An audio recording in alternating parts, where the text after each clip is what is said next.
Attention, ce que vous allez entendre peut sembler fou, mais certaines personnes posent simplement un petit bocal de sel à un endroit précis de leur maison et racontent ensuite avoir retrouvé la paix dans leur relation, reçu de l'argent inattendu, voire une guérison intérieure. La plupart se trompent. Elles le placent au mauvais endroit. Elles en parlent à la mauvaise personne et tout se perd. Aujourd'hui, je vais vous montrer la bonne manière, le point exact de la maison où ce simple bocal devient un aimant invisible d'abondance. Et je vous révélerai aussi l'erreur silencieuse qui détruit tout le pouvoir du rituel, même si vous pensez avoir tout fait comme il faut. Dans les commentaires, écrivez « J'ouvre les portes de mon abondance », car rien qu'en le disant, vous commencez déjà à activer cette énergie. Mettez un j'aime, abonnez-vous, activez la cloche et restez jusqu'à la fin. Je vais vous révéler le point caché qui transforme ce rituel en un véritable portail énergétique. C'était le secret que nos grands-mères connaissaient, mais qu'elles ne disaient jamais. Les murs de ta maison gardent des secrets que tu ressens sans les voir. Quand j'étais enfant, ma grand-mère ne parlait pas d'énergie. Elle disait « il y a un poids dans l'air » ou « un vent froid s'arrête à la porte ». Elle disait cela en marchant lentement dans la cuisine, pieds nus sur le carrelage froid, regardant vers la fenêtre comme si elle écoutait quelque chose que personne d'autre n'entendait. À cette époque, je croyais que c'était de la superstition. Mais une chose était certaine, quand elle faisait ce qu'elle appelait le nettoyage de l'âme de la maison, tout changeait. Les disputes s'apaisaient, les plantes reprenaient vie, et le silence redevenait paisible, non plus tendu. Aujourd'hui, avec tout ce que la science moderne nous permet de comprendre, on commence à saisir ce que ces femmes savaient intuitivement depuis des siècles. Le sel, par exemple, n'est pas qu'un assaisonnement. Sa structure cristalline parfaite lui permet d'absorber, de retenir et d'influencer des champs subtils, exactement comme le quartz utilisé dans les montres, les ordinateurs ou les antennes radio. Imaginez cela, votre maison a une mémoire. Chaque mot prononcé avec colère, chaque pensée négative, chaque larme retenue en silence, tout cela reste accroché, quelque part, dans les coins, les murs, l'air que vous respirez. Vous êtes-vous déjà senti écrasé dans un lieu sans savoir pourquoi? Avez-vous déjà rentré chez vous, épuisé, et senti votre corps devenir encore plus lourd? Ou remarqué que, dans certains coins, les plantes dépérissent sans raison? Que dans une certaine chambre, les gens dorment mal? Ce sont des signes que l'énergie stagne, et ce n'est ni mystique ni fantomatique. C'est aussi réel que l'humidité qui s'infiltre dans un mur sans qu'on la voie, jusqu'au jour où tout finit par se fissurer. Voilà pourquoi nos grands-mères faisaient ces rituels simples. Elles ne parlaient pas de nettoyage énergétique ou de chant vibratoire. Elles savaient juste qu'à certains moments, dans le silence, pieds nus sur le sol, avec une respiration calme, un simple bocal de sel, chargé d'intention, pouvait redonner souffle à la maison. Mais il y a un détail. Le sel doit être placé au bon endroit, et il doit y rester dans le silence, car l'énergie écoute, le doute brouille, la moquerie bloque, la précipitation casse l'effet. Cette sagesse n'a jamais été écrite. Elle se transmettait d'un regard, d'un geste, au moment précis où la grand-mère posait le pot derrière la porte en disant simplement « Attends, la maison te dira quand elle sera à nouveau légère. » Et elle le faisait, car tout changeait. As-tu déjà pensé à toutes les mémoires collées dans les murs de ta maison? à toutes les douleurs qui ne t'appartiennent pas, mais que ton corps porte simplement parce que l'endroit n'a jamais été purifié. Peu importe si tu vis là depuis 10 jours ou 10 ans, l'énergie, elle, reste. Et voici ce que personne ne dit. Nettoyer la maison physiquement, sans nettoyer son énergie, c'est comme rincer un verre sale avec de l'eau trouble. En apparence, il brille, mais il recontamine tout. C'est pour cela que ce rituel fonctionne, parce qu'il touche l'invisible. Et l'invisible, comme l'amour, la colère ou la peur, est ce qui modèle le plus profondément notre réalité. Maintenant que tu comprends le pourquoi, tu es prêt à ressentir le comment. Dans la prochaine partie, je vais te raconter l'histoire vraie d'une femme qui a placé un bocal de sel derrière sa porte, sans trop y croire, et qui, quelques heures plus tard, a reçu un appel qu'elle attendait depuis plus de 3 ans. Mais elle a fait, sans le savoir, un geste minuscule qui a tout transformé. Tu vas comprendre pourquoi tout cela va bien au-delà d'une croyance et comment le sel peut créer un espace où le neuf peut enfin entrer. Elle n'y croyait pas, et pourtant, le téléphone a sonné. Sandra n'était pas du tout une femme mystique, pas d'encens, pas d'horoscope, pas de rituel. Elle travaillait beaucoup, dormait peu, et, comme elle le disait souvent, « Je porte la maison sur mes épaules ». Mais quelque chose clochait. Les factures arrivaient sans fin. Les disputes avec son mari devenaient quotidiennes. Et le silence de la maison n'était plus le même, plus dense, comme si chaque pièce retenait son souffle, prête à se fissurer. Un soir, sa grand-tante lui dit d'un ton presque distrait « Mets un petit bocal de gros sel derrière la porte du salon et oublie-le. La maison te dira quand ce sera terminé. » Sandra rit, mais elle le fit quand même. Elle prit un simple pot, le remplit de sel jusqu'à la moitié et le posa derrière la porte, sans foi, sans rituel. Et c'est là que tout commença à changer. Les premières heures, rien. Mais ce soir-là, en éteignant les lumières, elle sentit un silence différent, moins lourd, moins tranchant. Le lendemain, à 11 heures précises, le téléphone sonna. Une entreprise où elle avait passé un entretien 3 ans plus tôt, ils avaient retrouvé son CV. Par hasard, disait-il. Un poste venait de se libérer et elle correspondait parfaitement. Sandra pleura, pas pour le travail, mais parce qu'elle sentit au fond d'elle qu'un vieux nœud venait de se défaire, comme si quelque chose suspendu depuis longtemps venait enfin de se relâcher. Et tout cela, moins de 24 heures après le rituel. Le plus étrange, le bocal de sel était différent, humide, avec des traces jaunâtres autour du verre, comme s'il avait absorbé quelque chose d'invisible, comme s'il avait vraiment travaillé pour elle. Mais ce n'était pas tout. Les disputes s'espacèrent. Sa fille dormit mieux, et la maison semblait plus lumineuse, avec les mêmes lampes, subtiles, mais réelles. Sandra rappela sa grand-tante, curieuse de comprendre. La réponse fut simple. Le sel ne crée rien. Il fait juste de la place, et le neuf ne peut entrer que lorsqu'il y a de la place. Voilà la clé. Le sel ne provoque pas de miracle. Il libère l'espace pour qu'il puisse advenir.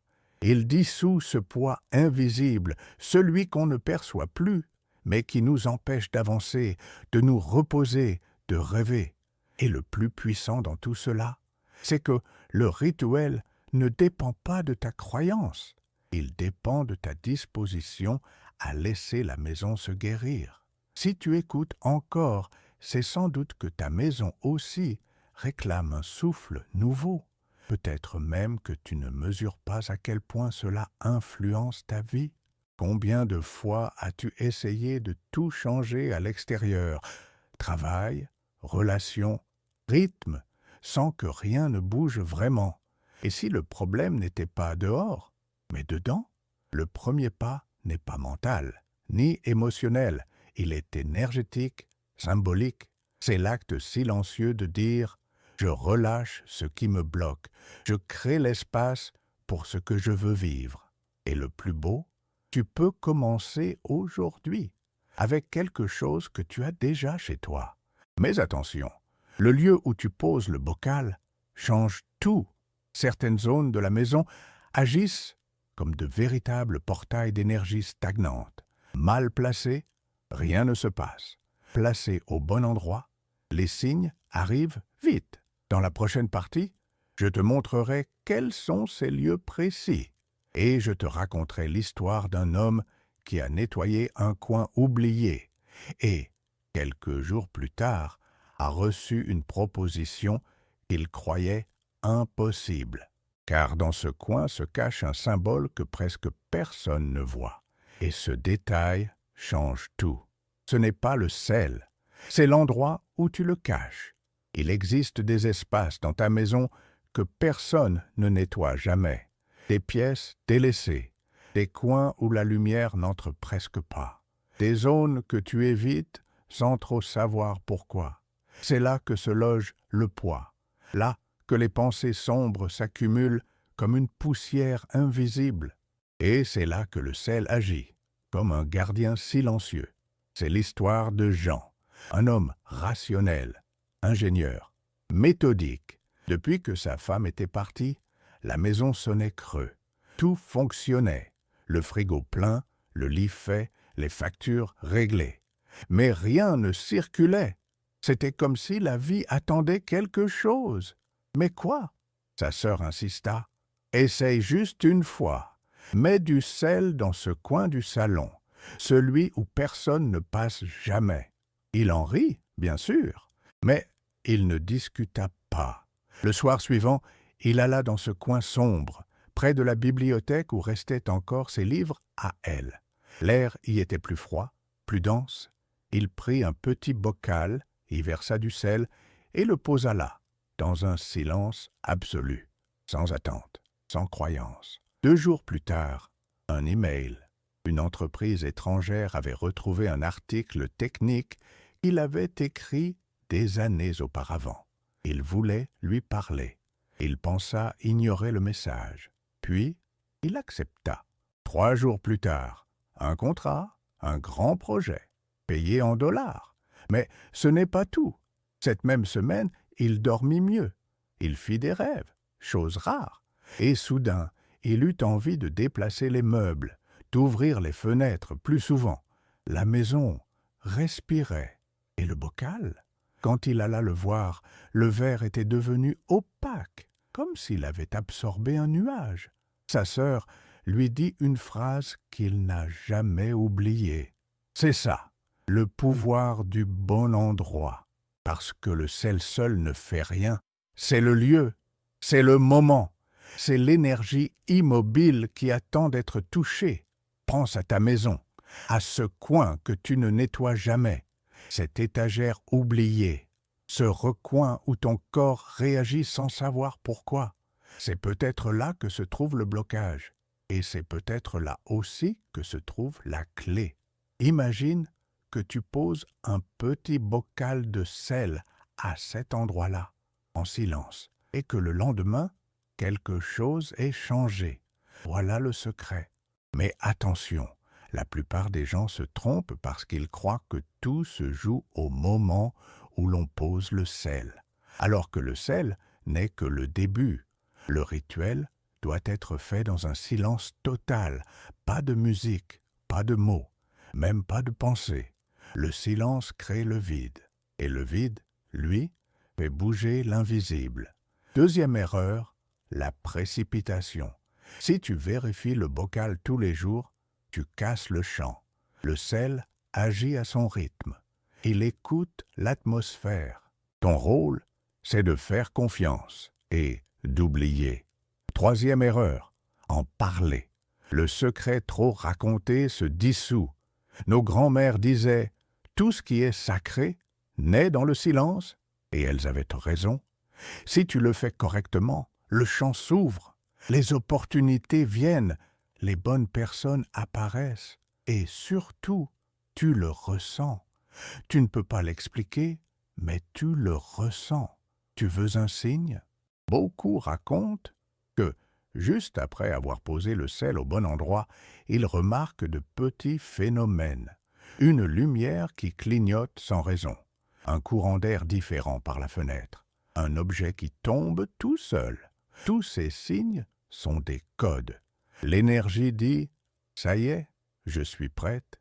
Et toi, l'es-tu » Dans la prochaine partie, je vais te dévoiler le rituel complet, étape par étape, geste par geste. Mais attention, il y a une heure précise du jour pour le faire. Si tu la manques, le champ ne s'ouvre pas et tu devras peut-être attendre 1 an avant qu'il se réveille à nouveau.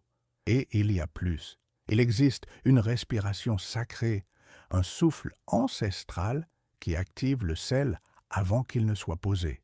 Un geste discret, oublié, qui éveille la bonne fréquence. Mais ce geste-là est le plus secret. Et seuls ceux qui iront jusqu'au bout le découvriront. Il existe une heure, la nuit, où tout se tait. Et c'est à ce moment-là que l'invisible écoute. Ce n'est pas un hasard si nos grands-mères faisaient leur rituel quand toute la maison dormait.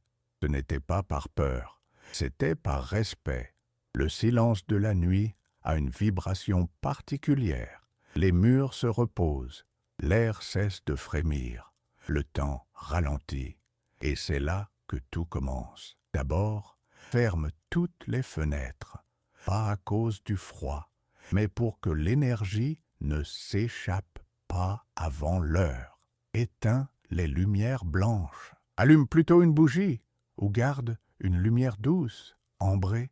Ne parle pas, ne pense pas trop. Contente-toi d'être là. Maintenant, respire lentement, 3 fois. À la première respiration, relâche ta journée. À la deuxième, relâche le poids. À la troisième, sens ton corps devenir plus léger. Prends un bocal, en verre ou en céramique, transparent ou non, peu importe. Ce qui compte, c'est qu'il soit propre, vraiment propre. Rince-le avec de l'eau tiède et du sel avant de l'utiliser.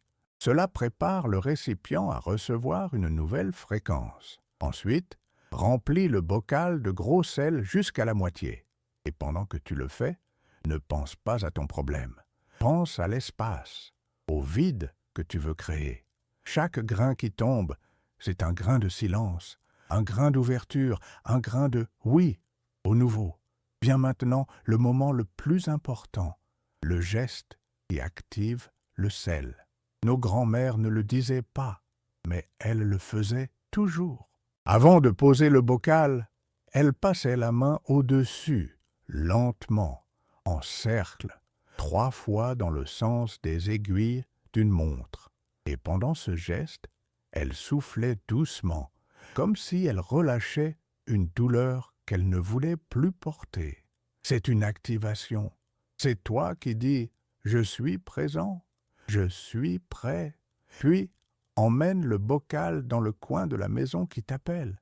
Oui, tu le sentiras. Ce n'est pas le plus logique, c'est le plus oublié, le plus lourd, le plus silencieux. Pose-le au sol ou sur un meuble stable. Et là, ne dis rien, ne pense à rien. Tourne-toi simplement et va dormir. Le rituel est accompli. Mais attention, pendant les 3 jours suivants, n'en parle à personne. Ne montre pas le bocal, ne le déplace pas. Observe seulement. Et les signes viendront. Un changement d'humeur chez les habitants, une lumière qui semble plus douce, une odeur qui disparaît, ou un rêve si clair qu'il t'apporte une réponse. Tu peux même oublier le bocal quelque temps. C'est bien, parce que plus tu le laisses en paix, plus le chant devient fort. Ah, et tu te souviens de la femme de l'histoire précédente. Elle a eu soudainement l'envie de poser un morceau de charbon à côté du bocal. Personne ne lui avait dit de le faire. Mais sa grand-mère, elle, le faisait toujours. Ce petit geste, fait sans le savoir, a scellé le processus. Le charbon absorbe, le sel transmute. Ensemble, ils créent une protection. Si tu veux renforcer le rituel, tu peux faire la même chose, mais seulement si tu le ressens. Rien ici n'est une recette, tout est écoute. Et maintenant, vient le point le plus subtil. Après 7 jours, le bocal doit être retiré, mais pas jeté avec les ordures. Avant tout, tu dois remercier. Oui, remercie le sel, puis enterre-le dans la terre ou jette-le dans une eau courante, une rivière, un ruisseau ou même la mer, si tu en as près de chez toi, parce que ce qu'il a absorbé ne doit plus rester avec toi. Ce rituel est un pacte entre toi et ta maison, entre le passé que tu laisses partir et le futur qui commence à entrer. Et maintenant, j'aimerais savoir quelque chose de toi. Si tu es encore ici, écris en commentaire. J'active mon énergie. Ce n'est pas qu'une phrase, c'est une déclaration vibratoire, un sceau invisible entre ta décision et le champ qui t'entoure. Dans la prochaine partie, je te révélerai les erreurs les plus fatales que les gens commettent sans même s'en rendre compte, et ce qui arrive quand on brise le silence, même par inadvertance, parce qu'un seul faux pas peut tout dissoudre, une seule erreur, et tout se défait. Tu peux avoir tout bien fait, le bocal lavé, le coin choisi, le silence respecté. Mais si tu commets l'une des 3 erreurs que je vais te dévoiler maintenant, le champ se rompt, l'énergie se referme, et ce qui devait ouvrir des chemins devient un simple objet, sans vie. Et le pire, presque tout le monde en commet au moins une, sans s'en rendre compte. Erreur numéro 1, le doute. Il paraît minuscule, mais c'est le plus destructeur. Quand tu doutes, même quelques secondes, ta vibration vacille, et le sel le ressent. Oui, il ressent. Souviens-toi, c'est un cristal, et les cristaux réagissent aux fréquences, à l'intention. Si tu poses le sel en pensant « de toute façon, ça ne marchera pas », tu viens déjà de le programmer pour échouer. C'est comme écrire un vœu et le brûler aussitôt. L'énergie ne sait plus où aller. Nos grands-mères disaient « le doute, c'est comme un vent sur une bougie. Il éteint la flamme avant qu'elle ne se propage. » Erreur numéro 2.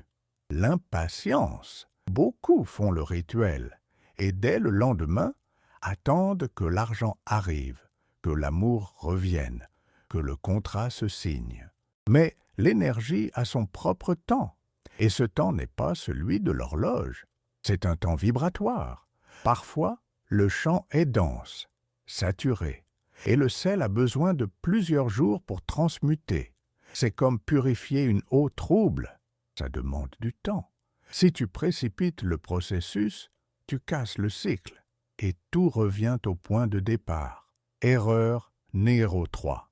Trop parler. C'est la plus fréquente et la plus subtile. Tu fais le rituel, et dès le lendemain, tu le racontes à ta meilleure amie, à ton cousin, ou tu postes sur les réseaux. Mais le sacré n'aime pas la scène. Le sacré aime le silence. Quand tu partages avant l'heure, l'énergie se fragmente. Une partie va vers ceux qui t'écoutent, l'autre se dissipe. Résultat, le rituel perd sa force. Nos grands-mères savaient cela. Elles laissaient la maison répondre et seulement après parlaient à voix basse. Il existe une force invisible qui affaiblit ce qui est exposé trop tôt. Et cette force se nourrit de ton envie de montrer le résultat. C'est pourquoi je te le dis, protège ce qui naît, parce que les plus grands changements se font toujours dans le silence, et ce qui vient après va encore plus loin. Le doute, la précipitation et les mots de trop ne sont pas seulement des erreurs, ce sont les reflets de quelque chose de plus profond, la peur de croire. As-tu déjà été trahi par ta propre espérance? As-tu déjà tellement voulu un changement que tu as eu peur de le désirer à nouveau, de peur d'être déçu encore une fois? Ce sentiment est humain, mais c'est aussi le poison. Voici le point essentiel. L'intention, c'est comme une onde radio. Quand tu émets avec force, avec confiance, respect et abandon, l'univers t'écoute. Mais si tu émets avec du bruit, le doute, l'impatience, les paroles inutiles, le signal se brouille. C'est pour cela que le sel fonctionne, parce qu'il reçoit ton signal et qu'il maintient la fréquence, mais seulement si le transmetteur, toi, est accordé. Tu comprends maintenant pourquoi tant de rituels échouent. Ce n'est pas parce qu'ils sont faibles, c'est parce qu'ils sont sabordés de l'intérieur. Mais il y a toujours une issue. Si tu as déjà fait une erreur, si tu as parlé trop tôt, douté ou voulu aller plus vite, tu peux recommencer avec humilité, avec présence et surtout avec silence. Dans la prochaine partie, je te montrerai comment réparer un rituel brisé, comment purifier à nouveau ton chant, même après une perturbation. Et plus encore, je t'apprendrai à reconnaître les 3 signes secrets qui prouvent que l'énergie de ta maison s'est remise à circuler. Ces signes ne peuvent pas être forcés, mais quand ils apparaissent, ils annoncent que ton espace a changé de fréquence. L'un de ces signes est si subtil, si rare, qu'il ne se manifeste que chez ceux qui sont vraiment prêts à l'accueillir.